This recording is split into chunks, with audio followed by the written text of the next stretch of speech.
Have you ever heard strange noises coming from beneath your floorboards and convinced yourself it was just the house settling? What if I told you that in the quiet hills of West Virginia over a century ago, those kinds of noises led to one of the most disturbing discoveries in American history? Before we continue this bone-chilling story, I want to ask, where are you watching this video from? Drop your location in the comments below, and if you haven't already, please subscribe to our channel. We need your support to continue bringing these hidden historical horrors to light. The small town of Blackwood Creek, West Virginia, wasn't on any major maps in 1905. Nestled between rolling hills and dense forests, it was the kind of place where everyone knew each other's business, or at least they thought they did. The community relied heavily on their local midwives, as the nearest hospital was nearly 40 miles away, a journey that could take an entire day by horse and wagon in good weather. Elizabeth Merrick and Catherine Holloway were the town's respected midwives, women whose hands had delivered nearly every child born in Blackwood Creek for the past 15 years. Elizabeth, 52, was a widow who had moved to the area from Pennsylvania after her husband died in a mining accident. Catherine, 48, had never married, dedicating her life instead to the profession she learned from her mother. Both women lived together in a modest two-story house at the edge of town, their reputation for skill and discretion earning them not just employment, but genuine respect in the community. On the morning of October 23, 1905, 12-year-old Thomas Whitaker was sent by his mother to deliver fresh eggs to the midwives. It was a routine errand, one the boy had performed dozens of times before, but this time no one answered his knocks. After waiting on the porch for nearly 20 minutes, young Thomas became concerned.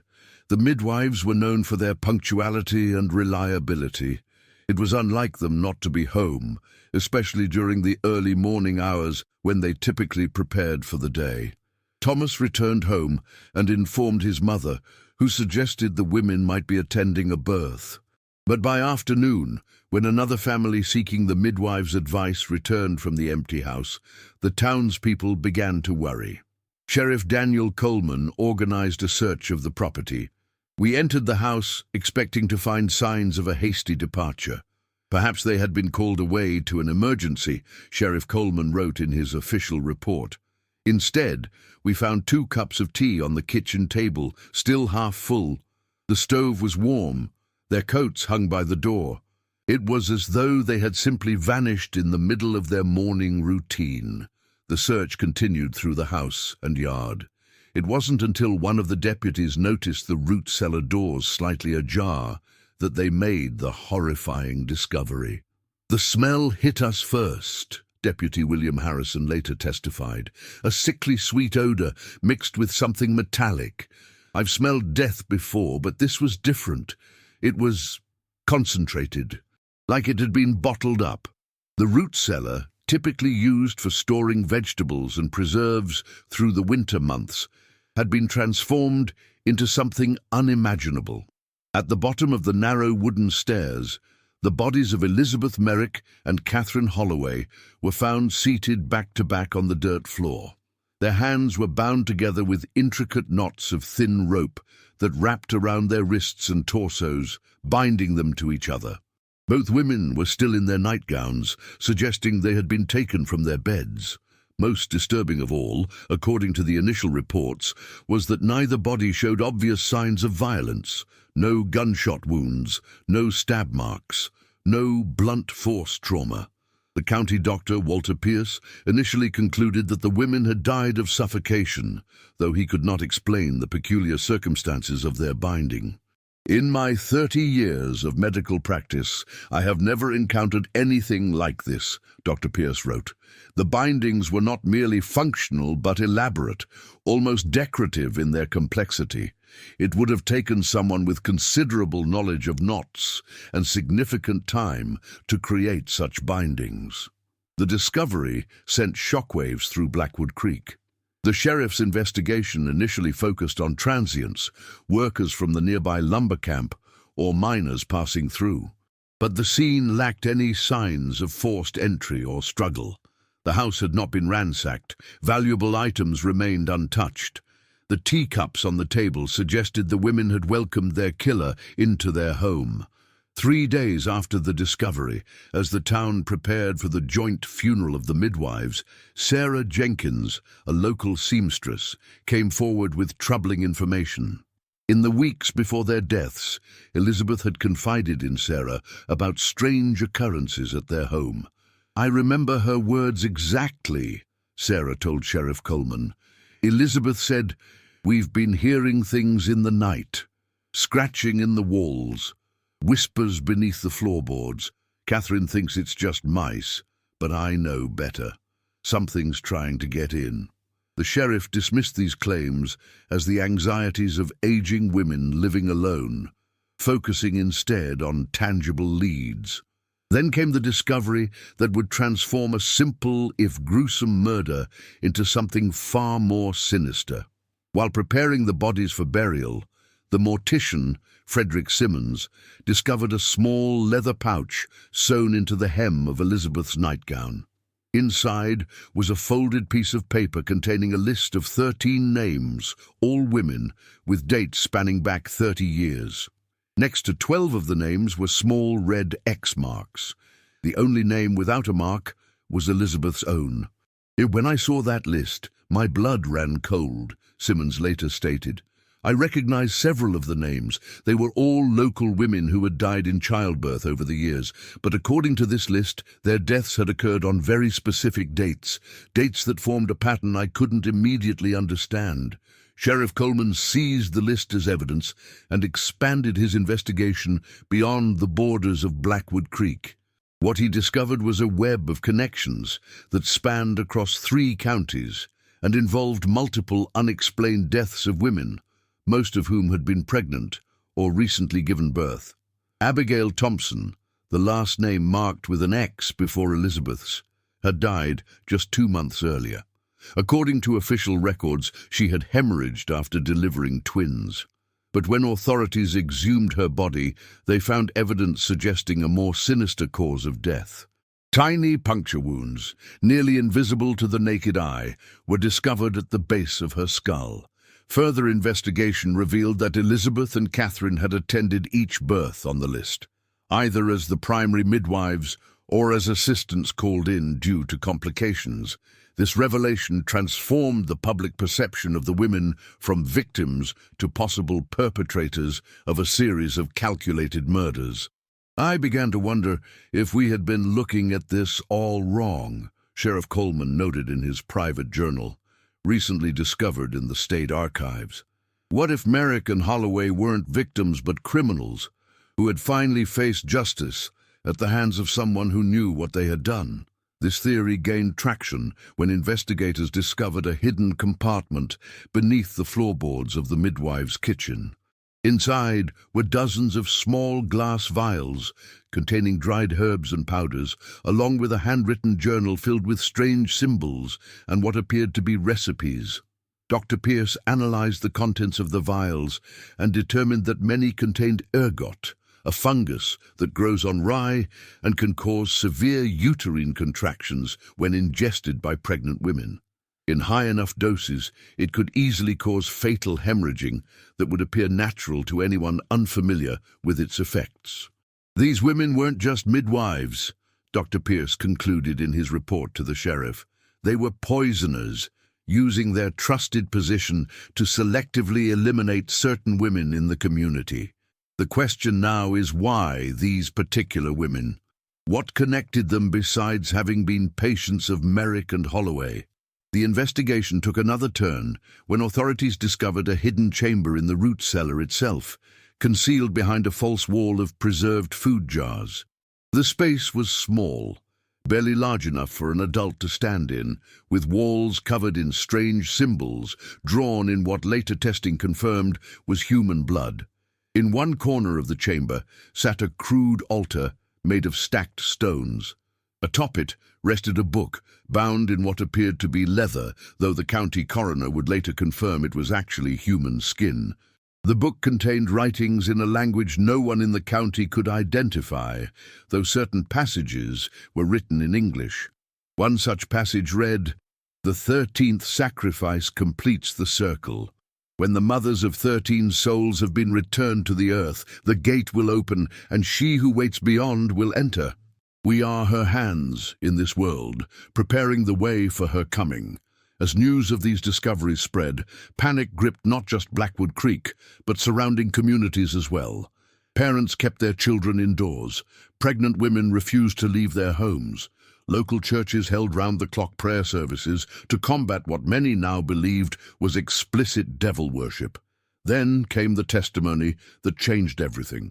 Margaret Wilson, an elderly woman who had once worked as a housekeeper for the Midwives years earlier, came forward with a story that had haunted her for decades. "I never told anyone because I feared for my life," Margaret testified.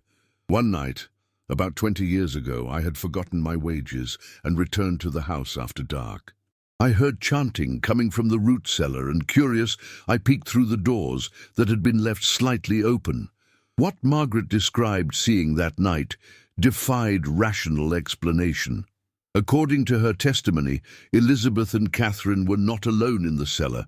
They stood in a circle with 5 other women, all respected members of various communities in the region.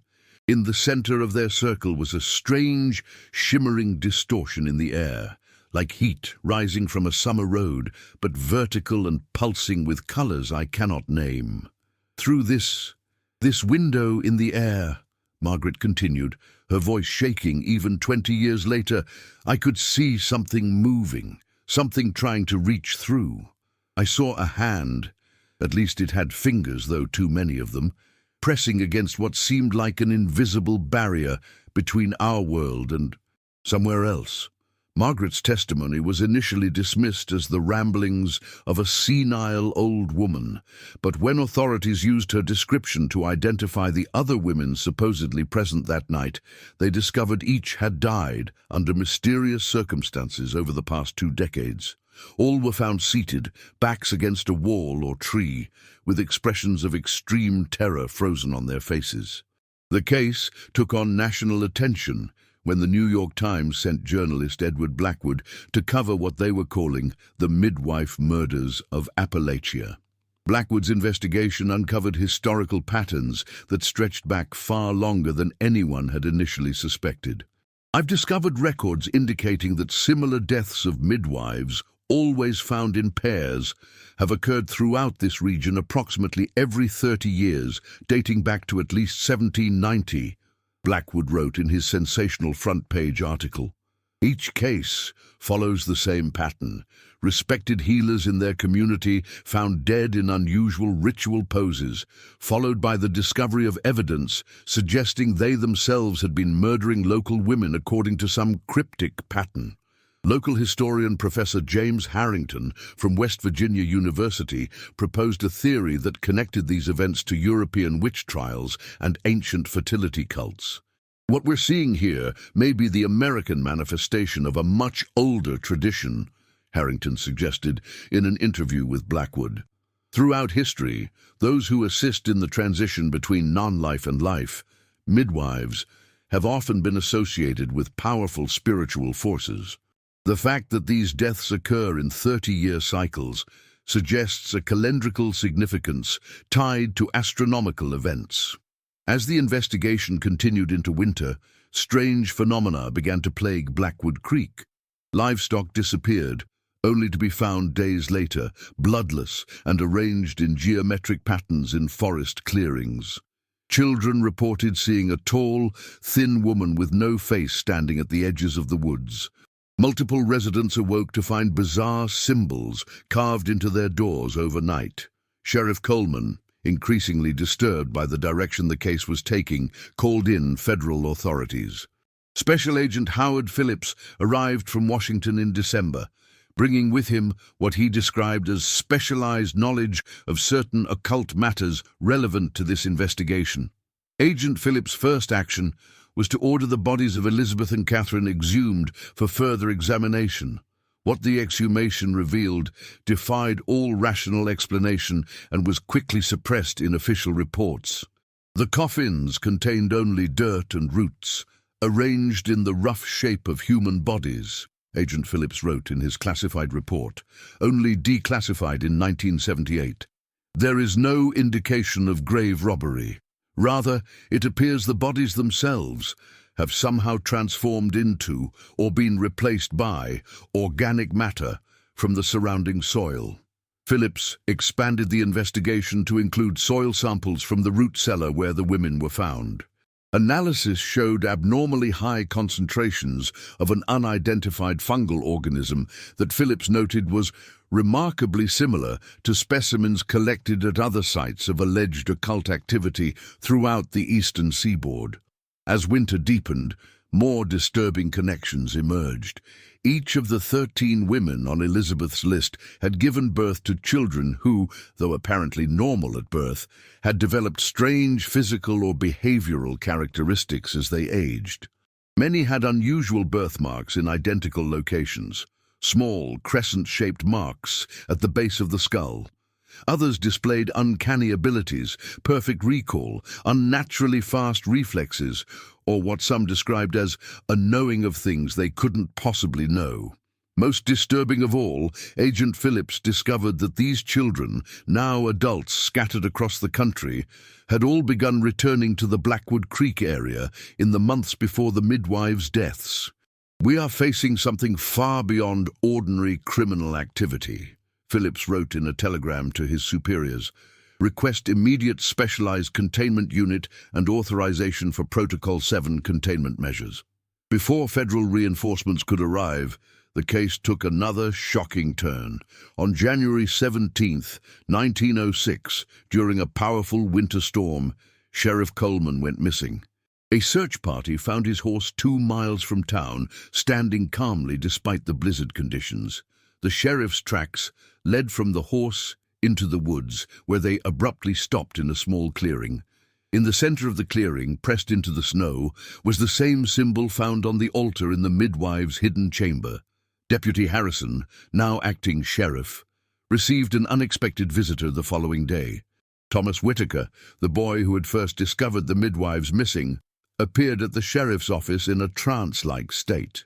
Without speaking, he handed Harrison a folded piece of paper and then collapsed. When he regained consciousness hours later, he had no memory of his actions. The paper contained a crude map leading to a cave system 5 miles outside of town, along with a message written in what appeared to be Sheriff Coleman's handwriting. "They are not dead. They were never alive as we understand it. The binding failed. They are becoming. God help us all." Harrison organized a search party to investigate the caves, despite the continuing harsh weather. Of the 7 men who entered the cave system, only 3 returned. Their accounts of what they found deep within the earth varied wildly, except for one consistent detail. In the largest chamber, they discovered 13 chairs arranged in a circle. 10 of the chairs were occupied by motionless figures wrapped head to toe in what appeared to be bundled roots and fungal growth. The faces visible through the organic matter were described as peaceful, yet somehow anticipatory. They looked like they were sleeping, survivor Michael Robertson stated, but they also looked like they were waiting for something, growing towards something. The roots weren't just wrapped around them, they were growing through them. The other survivors refused to speak about what caused the deaths of their 4 companions or why they fled the cave. One of them, Jonathan Myers, committed suicide 3 days later, leaving behind only a short note. "I hear them whispering. They know my name now." Agent Phillips, upon hearing these reports, ordered the cave entrance dynamited and permanently sealed. He then expanded his investigation to track down all 13 children connected to the women on Elizabeth's list. What he discovered was a pattern of disappearances. Each of these individuals had abandoned their lives and homes in the preceding months, leaving behind confused family members and colleagues. "My husband started changing last summer," reported Mary Simmons, wife of William Simmons, one of the 13. He began sleepwalking, going out to our garden and just standing there all night, staring at the moon. He talked about his real mother calling him home. Then one morning, he was simply gone. All he left was a crude drawing of a tree with 13 branches. By February, panic had transformed into a kind of numb acceptance among the residents of Blackwood Creek. Many families chose to leave, abandoning generations of history in the area. Those who stayed reported increasing instances of unusual phenomena: electrical lights that flared and died without explanation, livestock born with disturbing mutations, a persistent humming sound that seemed to emanate from the ground itself. On March 21st, the spring equinox, Agent Phillips and his federal team established a perimeter around the dynamited cave entrance, responding to reports of unusual seismic activity in the area. What happened that night was documented in Phillips' final report, most of which remains heavily redacted even today. At approximately midnight, a series of tremors centered on the cave site began. Monitoring equipment registered significant electromagnetic anomalies. At 12:17 a.m., all communication devices failed simultaneously. At 12:23 a.m., the ground above the cave collapsed, revealing not the cave system we had sealed, but what appeared to be an enormous chamber that, according to all prior geological surveys, should not and could not exist in that location. Phillips reported observing a massive structure within this chamber, architectural in nature, yet seemingly grown rather than built, composed of intertwined roots, fungal structures, and what appeared to be human bone. At the center of this structure stood 13 figures arranged in a circle, their bodies in advanced stages of transformation, no longer fully human, but not yet fully something else. Among these figures, Phillips claimed to recognize Elizabeth Merrick and Catherine Holloway, though their forms had been so radically altered that identification was largely speculative. The 13 formed a circle around what Phillips described only as an opening through which something was emerging. At this point in the report, several pages are missing entirely. When the narrative resumes, Phillips is describing emergency containment procedures and requesting immediate reinforcements. The final page contains only a personal note. What we witnessed tonight changes everything we thought we understood about the nature of reality. The women we thought were murderers were actually guardians, keeping something at bay. The murders were sacrifices, yes, but necessary ones to maintain the binding. Now the binding has failed. They are no longer guarding the door. They have become the door. The federal government officially closed the case in April 1906, declaring it resolved due to the deaths of all primary suspects. Blackwood Creek was evacuated and subsequently flooded by the creation of a new reservoir, officially part of a regional hydroelectric project, though no dam or power station was ever constructed. Maps of West Virginia from 1907 onward show no record of Blackwood Creek having existed. Land ownership records for the region were destroyed in a courthouse fire in 1912. Most scholarly articles or newspaper reports referencing the incident were systematically removed from public archives in the decades that followed. The case might have remained completely buried if not for the discovery in 2022 of a sealed box during renovation work at the West Virginia State Historical Society. Inside were Agent Phillips' personal journals and a collection of evidence, including photographs, soil samples, and the original leather-bound book from the Midwives' altar. Most disturbing of all were the population records Phillips had compiled for regions surrounding the former site of Blackwood Creek over the decades following the incident. His statistical analysis showed birth rates nearly 20% above national averages, with an unusually high incidence of twins and triplets. Medical records indicated these children often shared the same crescent-shaped birthmark documented in the original 13. Phillips' final journal entry, dated October 23, 1935, exactly 30 years after the discovery of the Midwives, contains a single sentence. It's happening again, but this time there are hundreds of them. Official records indicate Agent Howard Phillips died of heart failure the following day. His body was cremated immediately per federal protocols for agents exposed to Class 5 biological contaminants. To this day, hikers and campers in the region occasionally report encounters with women in outdated clothing walking through the forests at twilight. Those who have spoken with these figures describe feeling an overwhelming sense of peace, followed by gaps in memory, sometimes lasting days. Park rangers dismiss these stories as hallucinations caused by toxic spores from certain mushroom species native to the area. They strongly discourage visitors from drinking from natural water sources or collecting plant specimens. In 2014, a team of mycologists from Johns Hopkins University attempted to conduct field research in the region, specifically studying the unusually complex fungal networks that dominate the forest floor. Their expedition was abruptly cancelled when federal authorities declared the area a restricted ecological preserve due to the presence of sensitive endangered species. The lead researcher, Dr. Eleanor Bennett, resigned from her position shortly afterward. When contacted for comment, she would say only, "What grows there isn't just listening, it's waiting. And it's wearing faces it took from us long ago." The federal government has officially denied any connection between the Blackwood Creek incident and similar cases that have emerged across the United States in the decades since.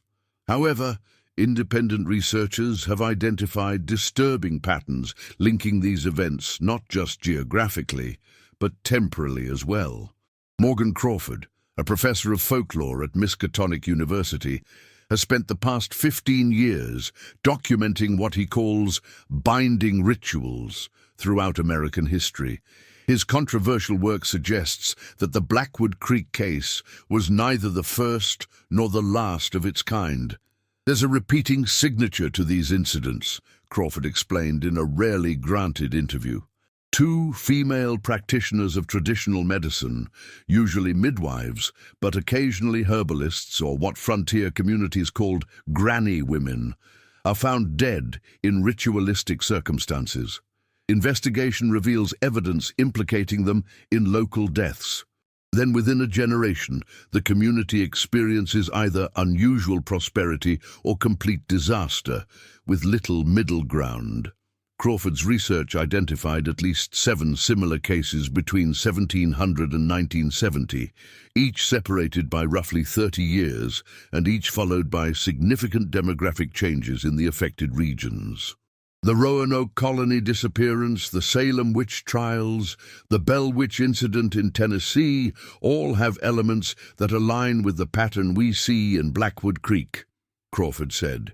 In each case, we find reference to those who birthed the change or mothers of the new way, and in each case, we see a subsequent population boom featuring children with unusual characteristics.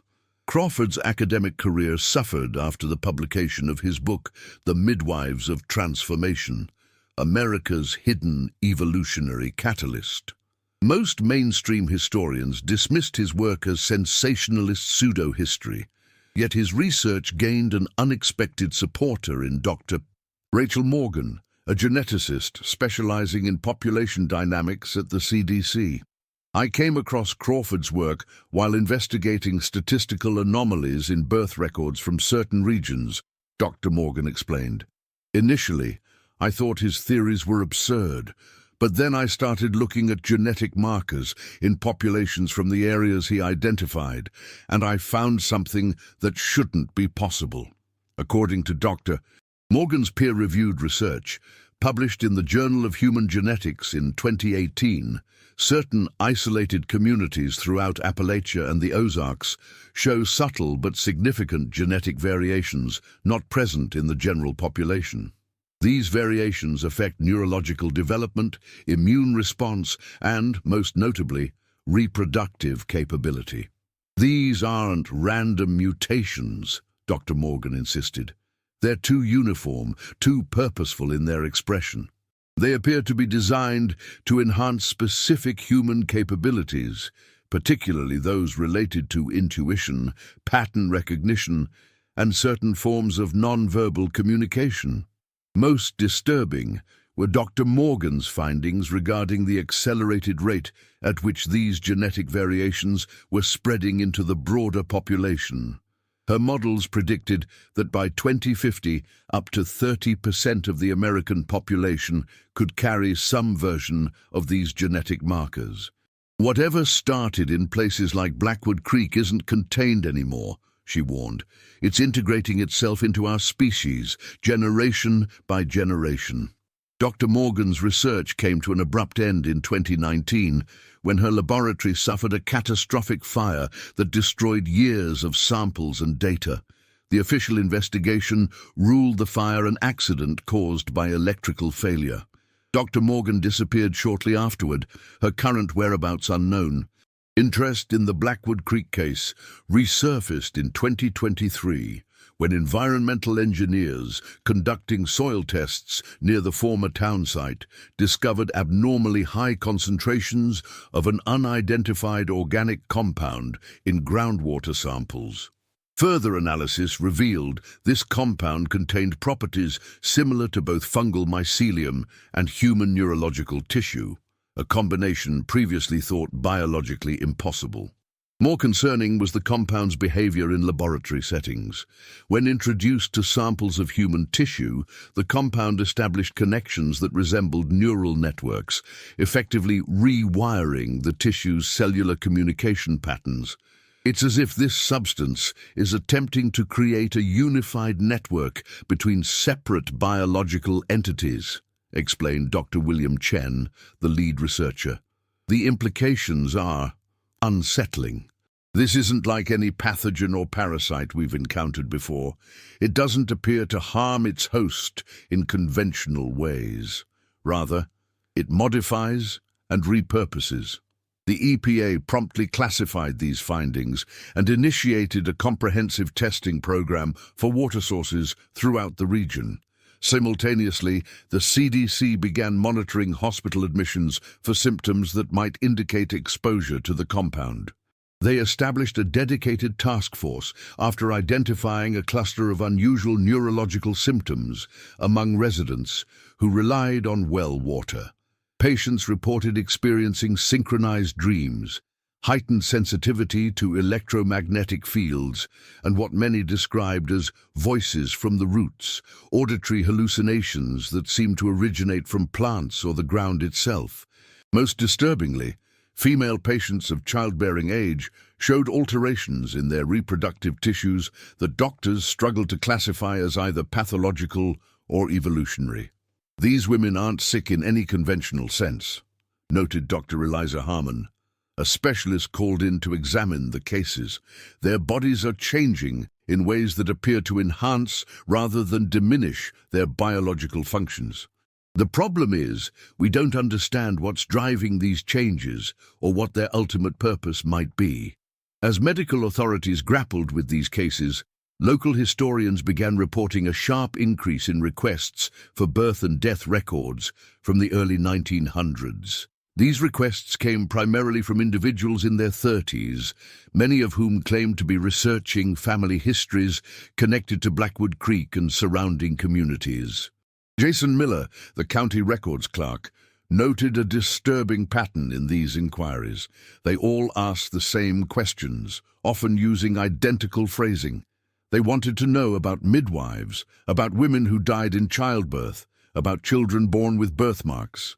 And they all seemed to be working from the same list of 13 surnames. Miller became sufficiently concerned to contact federal authorities after several visitors left behind identical drawings, intricate patterns resembling root systems converging on a central point. FBI analysts recognized elements of these drawings from classified materials related to the original Blackwood Creek investigation. In January 2024, satellite imagery detected unusual vegetation patterns in the forest that now covers the former Blackwood Creek site. Plants were growing in geometric formations that ecological experts deemed statistically impossible to occur naturally. Thermal imaging revealed these patterns were spreading outward in perfect concentric circles at a rate of approximately 13 feet per month. By spring, hikers and hunters began reporting strange encounters in the forest. They described finding circles of trees whose branches had grown together to form enclosed chambers. Inside these chambers, the ground was covered in unusual fungi that seemed to pulse with a faint bioluminescence. Some claimed to have seen women moving among the trees at dusk, always in pairs, their features indistinct, but their movements described as both fluid and angular, like something learning how to wear a human shape. Local law enforcement documented dozens of these reports, but found no physical evidence beyond the tree formations themselves, which forestry experts attributed to an invasive parasitic fungus that forced abnormal growth patterns in affected trees. Then came the disappearances. Between May and September 2024, 26 pregnant women went missing from communities within a 100-mile radius of the former Blackwood Creek site. In each case, the women vanished without signs of struggle or forced entry. Many had reported dreams about women in the roots, calling them to come home and birth the new way in the days before their disappearances. The FBI established a task force headed by Special Agent Diana Williams, a specialist in cult-related abductions. Her investigation quickly uncovered an underground network operating through seemingly innocuous online forums dedicated to natural childbirth and traditional midwifery. These groups appeared legitimate on the surface, Agent Williams reported, but certain threads contained coded language and symbols identical to those found in Agent Phillips's original case files from 1906. Someone was using these forums to identify and contact women with genetic markers similar to those described in Dr. Morgan's research. The investigation led to the discovery of an abandoned mining complex 30 miles from the Blackwood Creek site. Inside, agents found evidence that the location had recently housed numerous people, makeshift beds, medical supplies, and equipment for monitoring vital signs. Most disturbing were the walls, covered in the same symbols found in the Midwives' root cellar over a century earlier, now executed with modern precision. It wasn't just the symbols that concerned us, Agent Williams noted. It was the biological material integrated into them. The symbols weren't just painted or carved, they were grown. The walls were alive with some kind of organic network that our biologists couldn't classify. Despite an extensive search, none of the missing women were found. The mining complex appeared to have been evacuated shortly before the FBI raid. The only potential lead was a map marked with 13 locations throughout the Appalachian Mountains, each site corresponding to documented cases of binding rituals from Crawford's research. As federal authorities mobilized to investigate these locations, unusual meteorological phenomena began affecting the region. Weather satellites detected circular cloud formations centered directly above each of the 13 points on the map. Ground-based observers reported seeing unusual light phenomena within these clouds, described as curtains of green light and spiraling vortices that seemed to connect sky and ground. On October 23, 2024, exactly 119 years after the discovery of Elizabeth Merrick and Catherine Holloway in their root cellar, seismic monitoring stations throughout the eastern United States registered simultaneous low-frequency vibrations emanating from the 13 marked locations. These vibrations maintained a consistent pattern for precisely 13 minutes before ceasing. In the days that followed, hospital emergency rooms across the region reported an influx of patients experiencing identical symptoms: severe migraines, nosebleeds, and what neurologists termed shared hallucinations. Detailed visions of walking through underground tunnels lined with roots that whispered in women's voices. Most affected were pregnant women, many of whom reported sensing something moving beneath the skin. Not just the baby, but something else, something watching through the baby's eyes.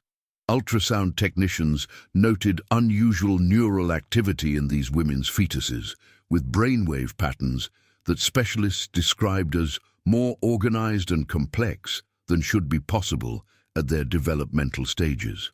On November 1st, all 13 of the locations marked on the map experienced simultaneous ground collapses, revealing vast underground chambers that preliminary surveys indicated were connected by tunnel systems that should not have existed, according to geological records. Environmental Protection Agency teams dispatched to assess potential contamination from these sinkholes reported losing communication shortly after entry. When backup teams arrived, they found the initial assessment teams wandering in nearby forests, disoriented and suffering from memory loss. The few coherent statements recorded from these individuals mentioned women growing from the walls and a circle of 13 seated around something coming through. By mid-November, military units had established quarantine perimeters around all 13 sites. Official statements cited concerns about potential biohazard materials and structural instability. Unofficial reports from personnel stationed at these perimeters described massive root structures emerging at night and retreating before dawn, and strange acoustic phenomena that affected electronic equipment and caused disorientation in personnel. On December 21st, the winter solstice, residents within 50 miles of each site reported dreaming the same dream. A circle of women seated back to back, bound together with roots that grew through their bodies rather than around them. In the center of their circle stood two figures resembling Elizabeth Merrick and Catherine Holloway, though their forms appeared partially transformed into masses of intertwined roots and fungi. In this shared dream, the midwives spoke directly to the dreamers. "We have waited and prepared for generations. The binding failed because it was meant to fail. What was separated must be rejoined. The mothers call to their children. The door has become the key." The following morning, all 26 women who had disappeared months earlier were found walking out of forests near their homes. Each was still pregnant, though medical examinations revealed their pregnancies had progressed far beyond their expected terms. More concerning were the results of fetal monitoring, which showed the unborn children had brain activity patterns identical to those documented in adult patients affected by the mysterious compound found near Blackwood Creek. "These fetuses aren't just developing faster than normal," one specialist noted in a classified brief. "They're developing differently. Their neural structures show organizational patterns never before documented in human development. It's as if they're being constructed according to a different blueprint entirely." All 26 women went into labor simultaneously on January 1st, 2025, despite being at different stages of pregnancy, according to their medical records. Each delivered healthy twins, one boy and one girl, all of whom bore the same crescent-shaped birthmark at the base of their skulls. Most disturbing were the physical examinations of the placental tissues, which contained high concentrations of the same compound found in the groundwater near Blackwood Creek. Microscopic analysis revealed that these tissues had formed unusual structures resembling mycelial networks, effectively creating a secondary circulatory system parallel to the normal umbilical connection. "These weren't just placentas," explained Dr. James Harrison, who examined several of the samples. "They were interfaces, biological adaptation mechanisms designed to facilitate the transmission of something beyond nutrients and oxygen, something informational in nature." The mothers and their unusual children were placed under observation at secure medical facilities. Within weeks, researchers noted accelerated development in the infants, who demonstrated cognitive abilities far beyond their chronological age. By 3 months, many could speak in complete sentences. By 6 months, they began demonstrating abilities that defied conventional explanation. The children appear to communicate with each other despite being housed in separate facilities hundreds of miles apart, noted Dr. Sarah Reynolds, the lead researcher monitoring their development. They respond to stimuli experienced by their siblings elsewhere. They complete each other's drawings, creating parts of a larger image that only makes sense when all their individual drawings are assembled. These drawings, when compiled, formed intricate maps of route-like networks spanning the entire Appalachian mountain range, with 13 distinct nodes corresponding exactly to the locations of the mysterious sinkholes. At the center of this network was the former site of Blackwood Creek, depicted as a massive chamber labeled in childish handwriting as the birthing place. As the children continued to develop at an unprecedented rate, their mothers began exhibiting their own unusual changes. Medical scans revealed alterations in their nervous systems, with new neural pathways developing between regions of the brain normally unconnected. Blood tests showed the presence of unidentifiable compounds similar to those found in the mysterious groundwater. Most concerning were the changes in their reproductive systems. Despite having given birth months earlier, all 26 women showed signs of renewed fertility, with their bodies producing egg cells at rates far exceeding normal human physiology. Genetic testing of these eggs revealed subtle but significant modifications to their DNA. Modifications that one geneticist described as edits to the human blueprint. By mid-2025, federal authorities had established a special containment and research facility deep within a mountain complex in an undisclosed location. The mothers, their children, and all materials related to the Blackwood Creek investigation were transferred to this facility under the highest security protocols. Dr. Eleanor Bennett, the mycologist, who had attempted to study the fungal networks years earlier, was recruited to lead the scientific team at this facility. Her first action was to establish containment protocols based on her understanding of mycelial communication networks. "What we're dealing with isn't just a biological entity," Dr. Bennett explained to the assembled research team.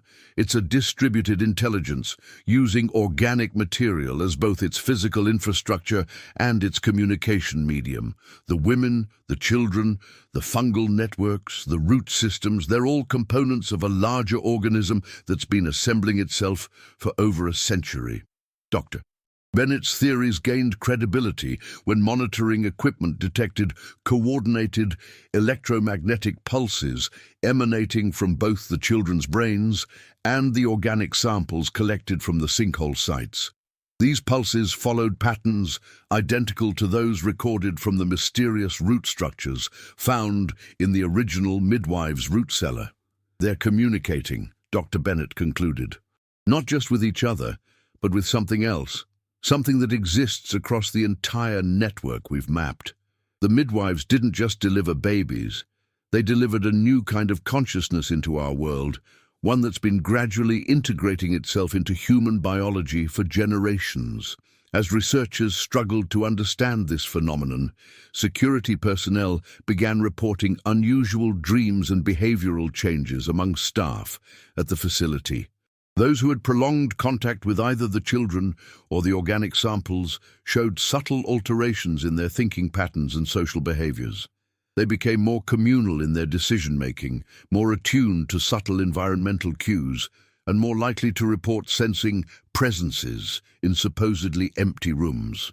By September 2025, nearly 30% of the facility's personnel had been replaced due to concerns about psychological contamination. The remaining staff operated under strict rotation protocols to limit exposure. Despite these precautions, incident reports described increasing instances of synchronized behaviors among personnel, individuals separated by distance spontaneously performing identical actions at precisely the same moment. Dr. Bennett's final report, submitted on October 1st, 2025, contained a conclusion so controversial that most of it remains classified. The unredacted portions, however, paint a disturbing picture. What we're witnessing isn't an invasion or infection in any traditional sense. It's an emergence, the manifestation of something that has always been here, dormant within our own biological systems. The fungal networks, the root structures, the genetic modifications, these aren't foreign introductions. They're activations of capabilities that have been latent in human biology, perhaps since our species began. The midwives of Blackwood Creek weren't victims or perpetrators. They were catalysts, individuals who recognized this dormant potential and developed methods to awaken it. The binding ritual wasn't meant to contain something trying to enter our world. It was meant to create a connection strong enough to allow something already here to finally express itself fully. The children born to the 26 mothers aren't human in any conventional sense. They're interfaces, the first generation of a bridge species that can exist simultaneously in our reality and somewhere else. The somewhere that has been trying to communicate with us through the language of roots and spores and subtle chemical exchanges since before recorded history. We've been asking the wrong question all along. This isn't about what's trying to get in. It's about what's trying to wake up. Dr. Bennett's report concluded with a recommendation that stunned federal authorities. Further containment is not only futile, but potentially dangerous. What we're witnessing is an evolutionary process that has been unfolding for generations. Attempting to stop it now would be like trying to prevent a butterfly from emerging by reinforcing its chrysalis. The transformation doesn't stop. It just becomes distorted, potentially catastrophic. Our choice isn't whether this change occurs, but how we engage with it. The midwives understood this. That's why they worked in pairs. Always two perspectives maintaining balance. They weren't fighting against this emergence. They were guiding it, ensuring it unfolded gradually enough for humanity to adapt. 3 days after submitting this report, Dr. Bennett was removed from the project and placed under house arrest at an undisclosed location. Her replacement, Dr. Marcus Wilson, immediately implemented stricter containment protocols and expanded research into potential methods of reversing the biological changes observed in both the children and their mothers. These efforts came to an abrupt halt on October 23, 2025, exactly 120 years since the discovery of the midwives in their root cellar. At precisely 3:17 a.m. Eastern Time, all 26 children, regardless of their locations within the facility, began speaking in perfect unison.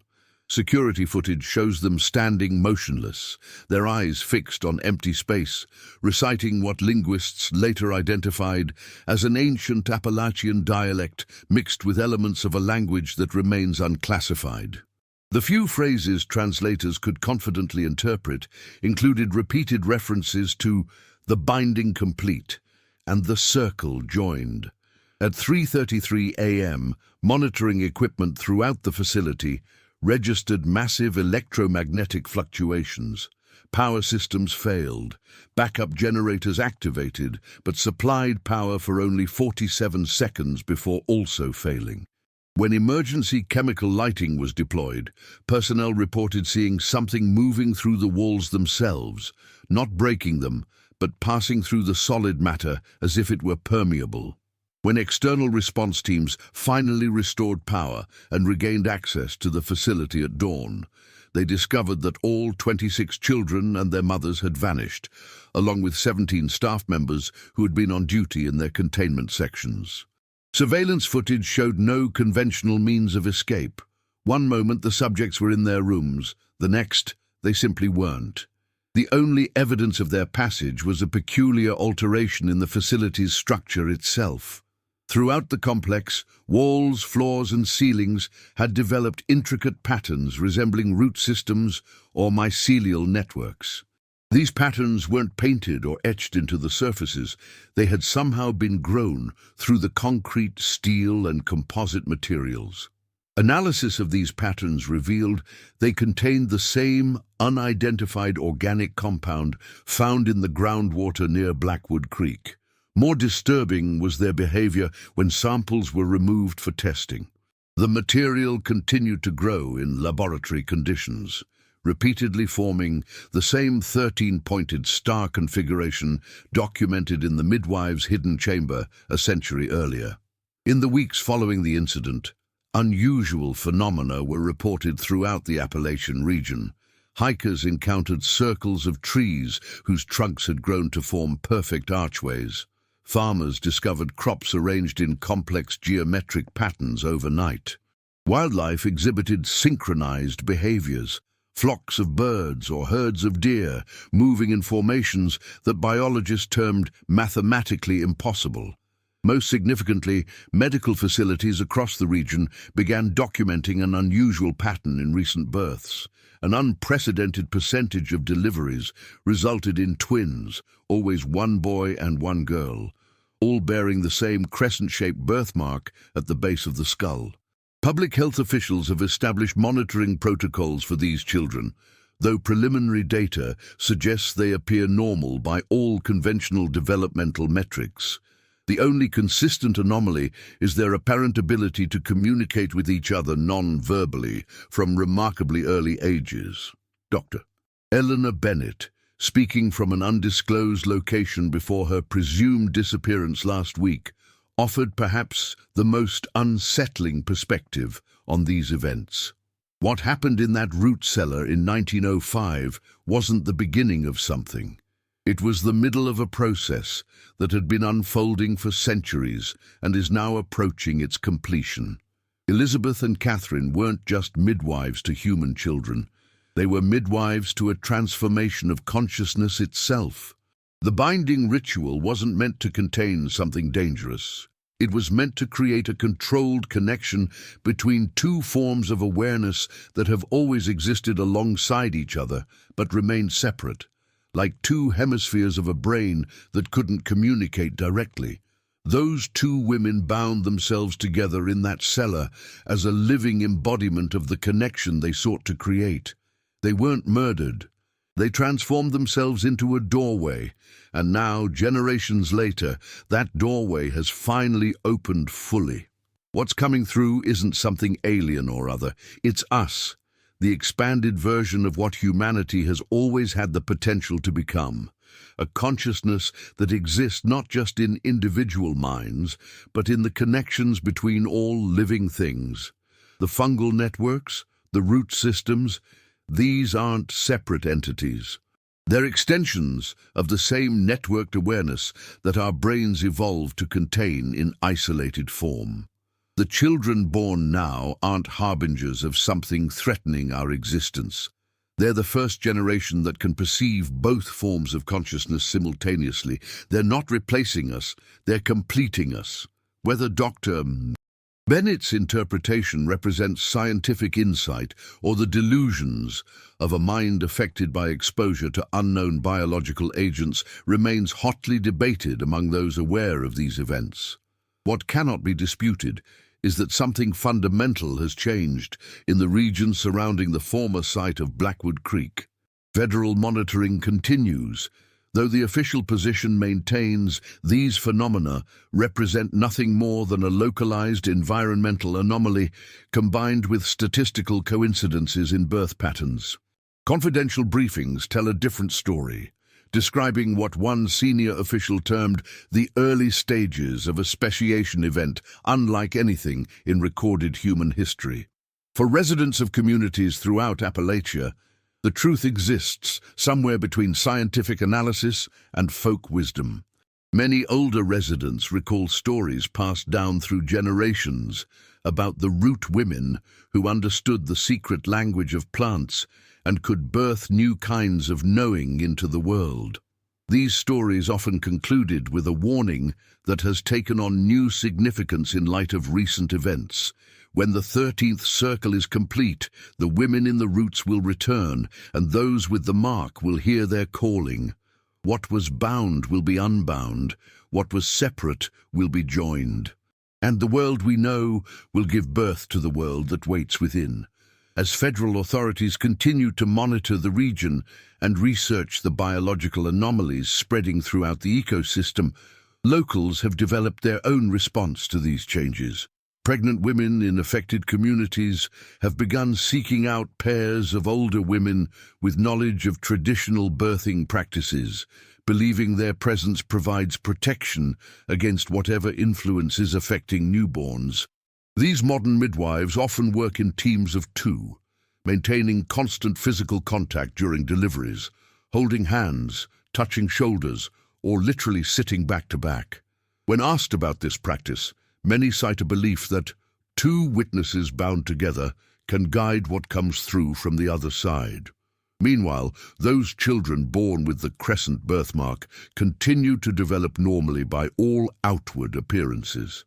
Yet parents report unusual behaviors, infants who seem to respond to the emotions of plants, toddlers who can locate water sources underground, children who speak of dreams where they visit each other through the roots. Whether these phenomena represent the emergence of a new evolutionary branch of humanity, as Dr. Bennett suggested, or something more sinister remains to be determined. What seems increasingly clear is that the events set in motion in that Blackwood Creek root cellar continue to unfold, generation after generation, spreading through the very roots of the land itself. The true nature of what Elizabeth Merrick and Catherine Holloway discovered or became in that root cellar may never be fully understood. But their legacy continues to grow through the forests and mountains of Appalachia, whispering through the roots and spores and soil, calling to those who bear the mark of what one government document referred to only as the coming change. For those who study these phenomena, a troubling question remains. Were the midwives found that October morning in 1905 truly victims of some terrible crime? Or were they willing participants in a transformation so profound that what witnesses interpreted as death was actually a birth of something entirely new? As you consider this question, I invite you to look closely at the plants growing outside your window. Watch how they reach toward the light, how their roots spread unseen beneath the soil. Consider the vast mycelial networks that connect entire forests in systems of communication we've only begun to understand. Then ask yourself, what might these ancient networks be saying to us? What knowledge might be trying to grow into our awareness? And how might we, like those midwives bound together in their root cellar, serve as conduits for an understanding that has waited generations to be born? For those troubled by these questions, or the darkness they evoke, I offer this final thought. In all spiritual traditions, transformation begins in darkness. The seed germinates in dark soil. The child develops in the darkness of the womb. New awareness emerges from the darkness of uncertainty. Whatever awakened in Blackwood Creek continues to spread through root and soil and human genetics.